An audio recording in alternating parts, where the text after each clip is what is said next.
안녕하세요. 10분 주식입니다. 오늘의 시황 정리 한번 해드리도록 하겠습니다. 일단 한 단어로 표현하면 안 좋답니다. 전체적으로 모든 지표가 안 좋은 쪽을 가리키고 있고 그 안 좋은 방향이 가속화될 수 있는 위치에 있습니다.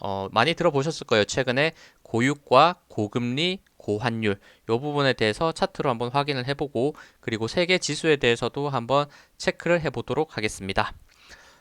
일단 채권 먼저 볼게요. 채권 같은 경우에 미국 10년물 10년 채권입니다. 요거 아마 많이 들어보셨을 거예요. 뉴스에서 워낙 얘기를 많이 하다 보니까 거의 16년 만에 다시 한번 5%대의 금리로 올라가고 있다. 이런 얘기가 나오고 있는데 5% 한번 찍었다가 쭉 밀렸다가 다시 한번 5%를 돌파하려고 만들어내고 있는 굉장히 강한 우상향의 차트를 만들고 있다는 거 분명히 조심을 해야 될 부분이 있을 것 같아요. 근데 금리에 대해서는 그전에도 사실은 올해 나스닥이 많이 올랐고 그리고 세계 증시가 전체적으로 우상향하는 좋은 모습을 보였는데 이런 채권이 올라감에도 불구하고 일단 차트는 주식 자체는 올랐다는 거 하지만 5%까지 가까이 오니까 이제 이런 채권이 이제 주식에 또 더 부담을 주고 있는 상황이다. 이렇게도 해석을 할 수 있을 것 같습니다.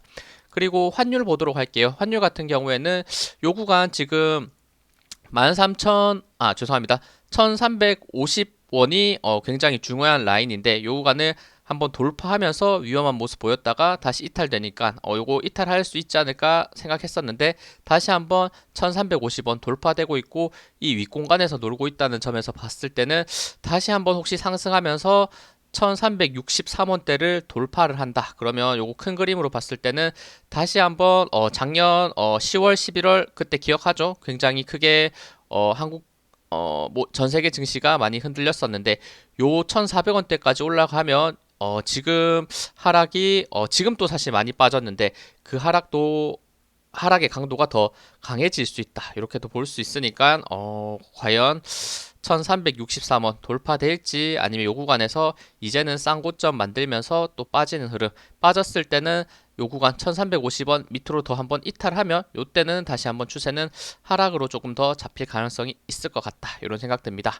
그리고 유가를 한번 볼게요. 유가 같은 경우에도 일단은 전쟁의 이슈가 나왔고 전쟁 이슈 전에는 한번 고점을 찍었다가 쭉 빠지는 모습도 좋게 나왔죠. 근데 다시 한번 전쟁 나오니까 이렇게 쌍바닥을 그리는 모습을 나왔고 쌍바닥에 변곡이 되는 구간 넘어설 때 제가 위험할 수 있다 말씀드렸는데 그 추세를 계속해서 이어가고 있고 그 다음에 단기 저항 라인 87.6불 요 구간을 돌파를 했고 오늘은 다행히 조금 밀리긴 했지만 다시 한번 87.5불 밑으로 떨어지는지 버티면서 상승했을 때 다시 한번 고점 91불을 돌파하면서 올라가는 흐름이 나온다면 요거 다시 한번 유가에 따른 주식에 큰 하락이 있을 수 있다는 거. 요 부분 체크.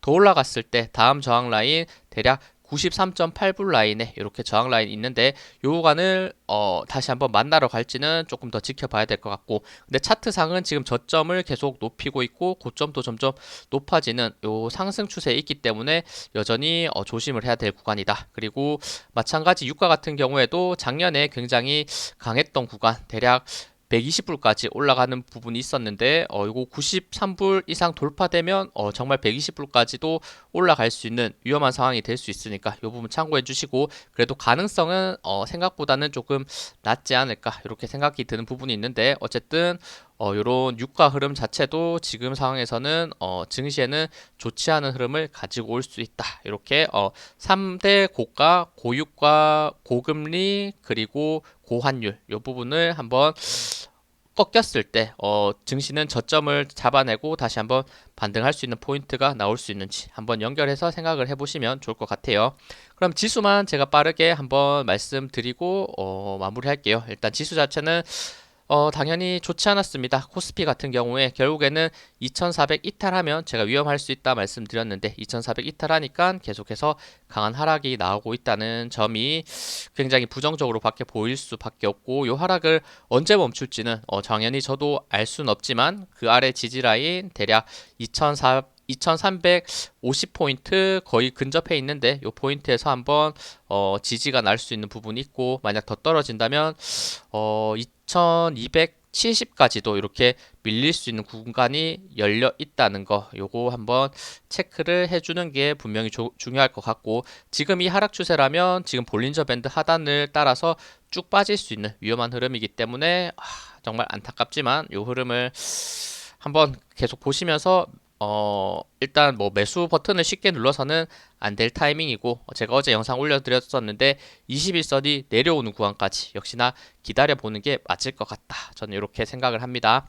코스닥 한번 보도록 할게요. 코스닥도 마찬가지 추세 자체는 굉장히 좋지 않고, 마찬가지 800포인트가 굉장히 중요했었는데 800포인트 이탈하니까 계속해서 하락하고 있는 추세가 나오고 있네요. 그리고 이 구간에서 한번 지지가 있을 수 있다고 말씀을 드렸었는데, 대략 760포인트죠. 760포인트에서 살짝 버텨주는 모습 보이고 있지만, 역시나 이탈한다면 더 큰 하락이 나올 수 있는 부분, 요 구간 이탈하면 요거 이탈은 생각보다 쉽지 않을 것 같은데, 이탈을 했을 때 지금 추세는 사실 이탈할 수 있는 위치가 맞긴 하고, 다음 지지는 714포인트, 이전에 여기 지지가 있었던 구간까지 쭉 밀릴 수 있으니까 한번 주의를 하시면서 보면 좋을 것 같습니다. 근데 코스닥 같은 경우에는 그래도 외국인과 기관이 요거 단기 너무 많이 떨어졌다고 생각해서 그런지 모르겠는데, 개인은 패닉셀에 매도를 하고 있고, 그 물량을 외국인과 기관이 매수를 하고 있다. 코스닥은 일단 이렇게 보여주고 있네요. 다음은 세계 증시로 한번 넘어가서 말씀을 드리도록 할게요. 일단 나스닥 같은 경우에는 제가 주말에 영상을 올렸었는데, 결국에는 요 추세 라인이 굉장히 강한 지지 라인인데, 요 지지 라인 타고 올라가는 듯 했으나 결국엔 이탈했으니까 오히려 더 큰 하락이 나올 수 있다, 이렇게 생각을 할 수 있고, 그리고 반등이 나왔던 구간까지 지금 이탈하는 모습을 보였기 때문에 요 하락 추세는 요 볼린저 밴드 하단을 따라서 내려갈 가능성 충분히 있어 보입니다. 근데 지금 약간 조심해야 될 거는, 더 너무 위기적으로 너무 말해서 저도 또 죄송스럽기도 한데, 사실은 미국 같은 경우에는 본격적인 하락이 지금부터 시작이 될 수 있습니다. 약간 끔찍한 소리일 수 있겠지만, 이미 한국 증시나 아니면 아시아 증시는 많이 무너내리는 모습을 보여줬는데, 미국이 지금부터 혹시나 하락하면서 하방 슈팅 방향이 잡힌다면 아시아 증시 더 크게 무너질 수 있다는 거 여전히 조심해야 될 구간이고, 혹시나 오늘까지 음봉을 만들어주는 모습을 보여준다면 요 추세 정말 강하게 하라. 그리고 그 다음 지지 라인은 12,400포인트 정도에 한번 자리 잡혀 있거든요. 나스닥 같은 경우에. 그러니까 요 공간을 혹시나 채우고 내려오지 않을지 요 부분을 조심을 해야 될 것 같습니다. 다음은 S&P 500도 보겠습니다. 마찬가지죠. 큰 추세 라인을 지금 쭉 그었을 때 이 부분을 타고 오르는 됐으나 결국에는 위에 있는 저항 추세를 이기지 못하고 쭉 빠지면서 추세 라인 이탈, 오히려 하방 볼린저 밴드를 타고 끝까지 빠질 수 있는 위험한 위치이기 때문에 역시나 미국 위험하다. 그리고 아시아 증시가 여전히 좋지 않았습니다. 중국 보도록 할게요. 중국 오늘 마이너스 1.47% 하락이 멈추질 않고 있습니다. 요거 5일선과도 이격이 굉장히 많이 벌어진 상태에서 완전 떨어지는 칼날이죠. 칼날의 차트를 만들고 있기 때문에 계속해서 안 좋은 모습. 결국에는 단기 저점을 찍었던 구간 2897포인트 요 구간까지 지금 쭉 빠질 가능성이 높고, 요 구간에서 버텨줄 수 있는지를 한번 체크를 해봐야 될 것 같습니다. 다음은 홍콩 한번 보도록 할게요. 홍콩도 마찬가지죠. 계속해서 저점이 낮아지고 있고, 고점이 낮아진 추세에서 더 빠지고 있다. 다시 한번 종가상 신저점을 한번 갱신하는 모습 보여줬기 때문에 요 추세는 굉장히 안 좋은 흐름이 이어지고 있다는 거 체크. 그리고 일본 보도록 할게요. 일본 같은 경우에도 지금 그나마 아시아 증시 중에 가장 강한 증시가 지금 일본이다, 이렇게 볼 수 있는데, 뭐 대만이나 이런 것도 조금 괜찮긴 하지만 제가 주로 말씀드리는 거는 것 중에 증시 중에 하나는 일본 쪽은 그래도 버텨주는 모습 보이고 있지만 여전히 이평선 라인 위에 있고 계속해서 하락하는 추세를 만들고 있고, 오늘 마이너스 0.83% 이렇게 하락하는 모습 보여줬었네요.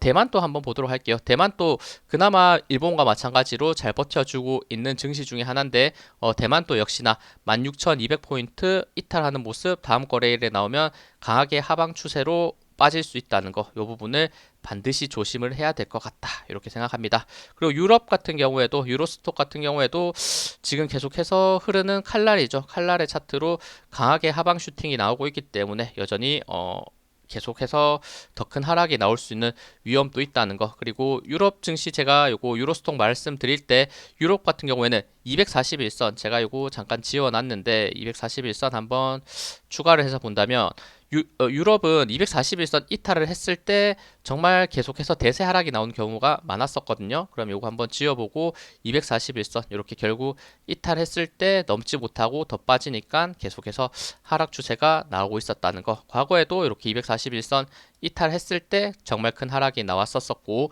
그리고 쭉 봤을 때도 과거에 이렇게 241선 이탈했을 때 큰 하락이 나왔으니까 이 부분 또 세계 증시 흐름에 같이 포함돼서 확인을 해주시면 될 것 같습니다.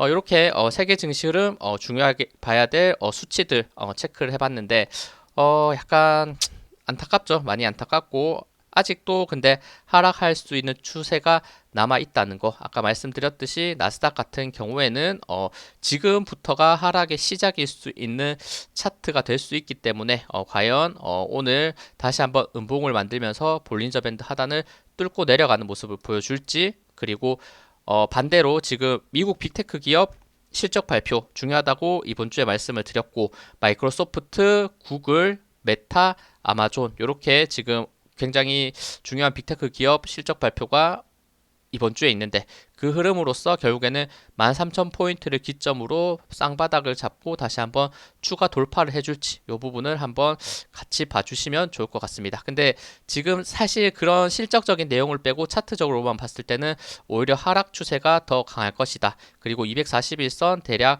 241선과 그리고 요 갭을 띄웠던 구간에 갭을 띄우진 않았지만 상승을 시작했던 요 구간 13,400포인트까지 빠질 가능성이 지금은 차트적으로 높다는 것을 한번 생각해 보시고 만약에 내가 아직도 보유하고 있는 주식이 있다면 그런 주식들 한번 섹터적으로도 뭐 체크를 해봐야겠지만 어느 정도는 매도 포지션을 잡는 게 그래도 손실을 조금 줄일 수 있고, 그리고 바닥의 흐름이 나왔을 때 그때 한번 재매수하는 게 조금 더 트레이딩 관점으로는 맞을 것 같다. 이렇게 말씀을 드릴게요.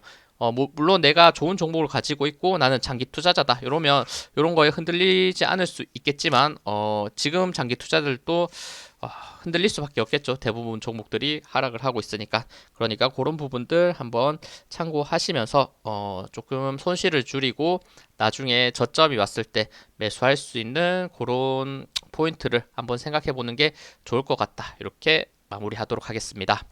네, 시청해주셔서 감사합니다. 영상 도움 되셨다면 구독, 좋아요, 알림 설정 부탁드립니다. 감사합니다.